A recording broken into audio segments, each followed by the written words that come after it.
So guys, जैसा कि हमने पिछले एपिसोड में देखा कि लुयांग और उसके दोस्तों ने इस स्पिरिचुअल पॉन्ड की स्पिरिचुअल एनर्जी की मदद से अपनी पावर को रिकवर कर लिया। वह सब डीमन सिटी में चले गए थे। लुयांग ने शुयान और यून शांग के साथ मिलकर ली बोट ले ली थी, मगर 4 स्टार गॉड किंग जिंग वहां गए थे और वो उन तीनों से फाइट करने लग गए थे। लुयांग अपने दोस्तों के साथ मिलकर भी उनका मुकाबला नहीं कर पा रहा था। शुयान के पास एक टेक्निक थी, पर उसे मास्टर करने के लिए लुयांग को कुछ वक्त की जरूरत थी। इसलिए शांग अपने आर्मर को अनलॉक करके एल्डर जिंग से फाइट करने के लिए चली गई थी। फिर अब हम यून शांग को देखते हैं, वो अपने गॉड लेवल आर्मर को एक्टिवेट करके एल्डर जिंग के सामने चली जाती है और उन पर अटैक करने लगती है। एल्डर जिंग कहते हैं कि एक चूहा कितने ही रूपों को क्यों नहीं बदल ले, पर आखिर में वो चूहा ही रहेगा। इसी तरह तुम कितने भी आर्मर का यूज क्यों ना कर लो, पर मेरा मुकाबला नहीं कर सकती। ये बात सुनकर यून शांग को काफी गुस्सा आता है और अपनी डबल ब्लेड की मदद से एल्डर जिंग पर अटैक कर देती है, जिसकी वजह से उनके फेस पर कट लग जाता है और उन्हें काफी दर्द होता है। यून शांग कहती है कि अब तुम्हें पता चल गया होगा कि अगर एक चूहे को गुस्सा आ जाए तो इंसान को भी परेशान कर सकता है। मैं तो फिर भी एक गॉड किंग हूँ, तो सोचो मैं तुम्हारा क्या हाल करूंगी। ये कहकर हंसने लगती है, जिससे एल्डर जिंग को काफी गुस्सा आता है और अपने स्टाफ से यून शांग पर अटैक करने लगते हैं। उनसे बचने के लिए यून शांग इधर उधर मूव करने लगती है, जिससे उसे चोट नहीं लगती। शुयान लुयांग से कहती है कि यून शांग ने उसे रोक लिया है, तो अब हमें इस मौके का फायदा उठाकर उस स्किल को सीखना होगा। तुम मेरी तरह प्रैक्टिस करना, जिससे हम जल्दी से स्किल को सीख जाएंगे। ये कहकर अपनी स्वॉर्ड को एक्टिवेट कर लेती है और उसे फायर स्वॉर्ड को ट्रांसफर कर देती है। शुयान की तरह लुयांग भी अपनी स्वॉर्ड को आइस स्वॉर्ड में ट्रांसफर कर देती है, जिससे शुयान खुश हो जाती है। एल्डर जिंग के अटैक से बचते हुए यून शांग की हालत काफी खराब हो जाती है और वो अपनी ओरिजिनल फॉर्म में आ जाती है। इसका फायदा उठाकर एल्डर जिंग अपने स्टाफ से उस पर अटैक करने लगते हैं, मगर लुयांग एक अटैक करके उन्हें रोक देता है। वो शुयान के साथ अपनी पावर कंबाइन कर लेता है और दोनों अपने हेवनली लाइन को एक्टिवेट कर लेते हैं। हेवनली लाइन एल्डर जिंग पर अटैक करने के लिए जाता है। एल्डर जिंग अपने डीमन वुल्फ को एक्टिवेट कर लेते हैं और उसकी मदद से एल्डर जिंग पर अटैक करते हैं, पर हेवनली लाइन आसानी से डीमन वुल्फ को डिस्ट्रॉय कर देता है और एल्डर जिंग को दूर फेंक देता है, जिसकी वजह से वो अपनी नॉर्मल फॉर्म में आ जाते हैं और उनकी हालत खराब हो जाती है। हॉल की छत एल्डर जिंग के ऊपर गिर जाती है, जिस वजह से वो छत के नीचे फंस जाते हैं और कुछ भी नहीं कर पाते। लुयांग यून शांग को संभालता है और अपने साथियों को लेकर वहां से चला जाता है। उनके जाते ही तियान यून वहां आता है, पर वहां उसे कोई भी नहीं मिलता, इसलिए वहां से जाने लगता है। तभी एल्डर जिंग छत के नीचे से निकल जाते हैं। वो गार्ड्स को बुलाते हैं ताकि लुयांग और उसके दोस्त वहां से नहीं भाग सके। ये बात सुनकर तियान यून खुश हो जाता है। वो कहता है कि मैं बिना वजह से परेशान हो रहा था, मैंने लुयांग को कुछ ज्यादा ही कमजोर समझ लिया था, पर उसने अपना काम आसानी से पूरा कर दिया। ये कहकर वो वहां से जाने लगता है, मगर एल्डर जिंग उसे रोक लेते हैं। वो कहते हैं कि मुझे यकीन नहीं हो रहा है कि तुम मेरे सामने खड़े हो। तियान यून कहता है कि तुम जरूर डीमन क्लैन के लीडर हो, पर मुझे याद नहीं आ रहा है कि हम दोनों एक दूसरे से कब मिले थे और तुम मुझे कैसे जानते हो। एल्डर जिंग कहते हैं कि भले ही तुम्हारी बॉडी राख में बदल जाए तो भी मैं तुम्हें पहचान सकता हूँ। सिर्फ तुम्हारी वजह से हमारी होंग फैमिली की हालत हुई और अब तुम ऐसा दिखाने की कोशिश कर रहे हो कि तुम मुझे नहीं जानते। तियान यून पूछता है कि आखिरकार तुम ये सब कैसे बातें कर रहे हो, मुझे कुछ भी समझ में नहीं आ रहा है कि मैंने तुम्हारे साथ क्या किया था। क्या तुम मुझे बता सकते हो कि मेरी वजह से तुम्हारी ऐसी हालत कैसे हुई। एल्डर जिंग कहते हैं कि 2 मिलियन साल पहले होंग फैमिली में 1 लाख से भी ज्यादा मेंबर्स थे। हमारे पास जिंदा रहने का कोई रास्ता नहीं था, इसीलिए हमने सिर्फ जिंदा रहने के लिए आउटर वर्ल्ड की मूव फैमिली बनने का नाटक किया और तुम ये बात जानते थे, पर फिर भी तुमने हमें 3 एम्पायर्स का गद्दार बना दिया और हमारी होंग फैमिली के लाखों लोगों को मार दिया। हमारे पास कोई भी रास्ता नहीं था और हम डिस्ट्रक्शन से बचना चाहते थे, इसीलिए हम होली रूइंस के सीक्रेट रियल्म में आ गए। उस वक्त हम बच गए, पर तुमने अपने मेथड्स का यूज करके हमारी बची हुई होंग फैमिली को यहाँ कैद कर दिया। बाहरी दुनिया के मुकाबले ये होलू रूइंस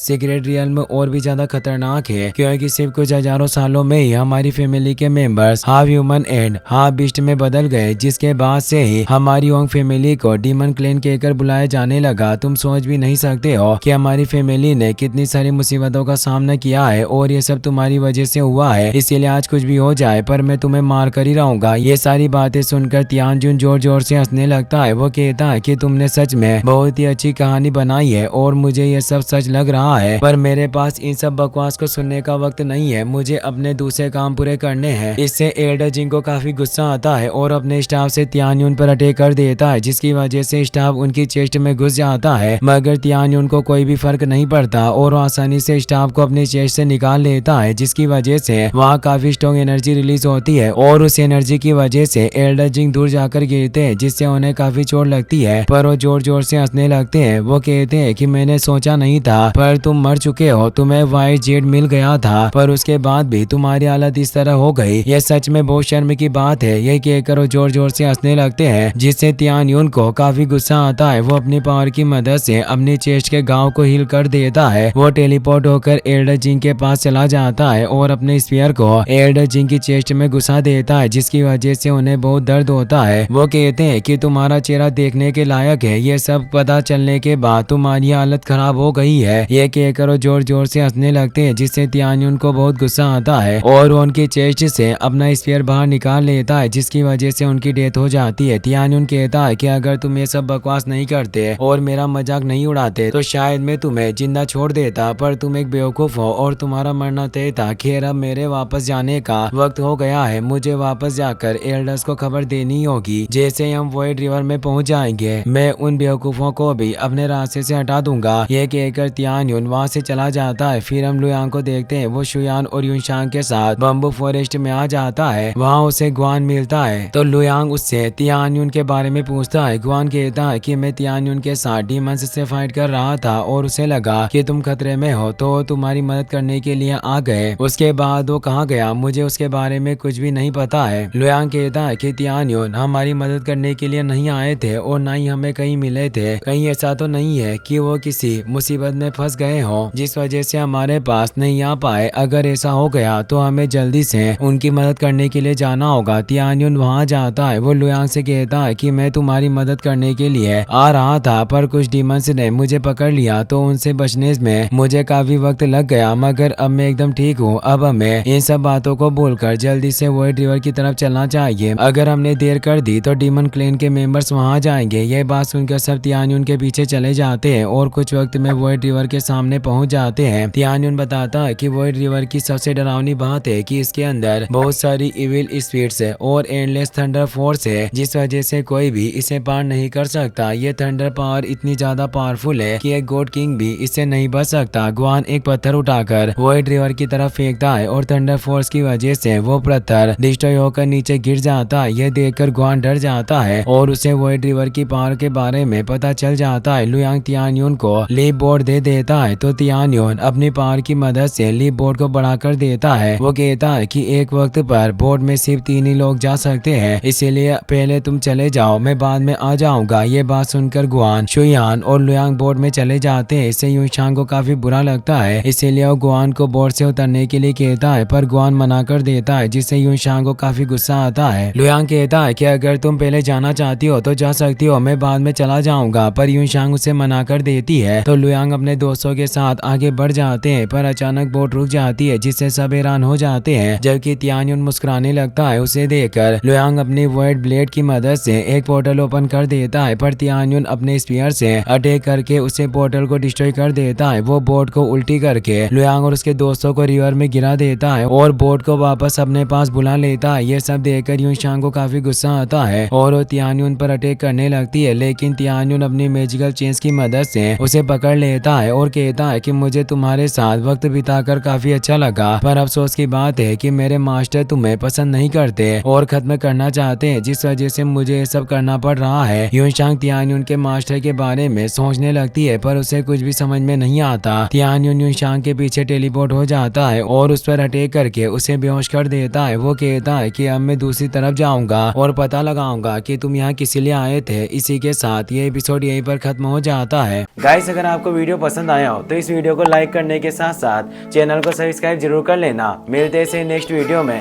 थैंक्स फॉर वॉचिंग।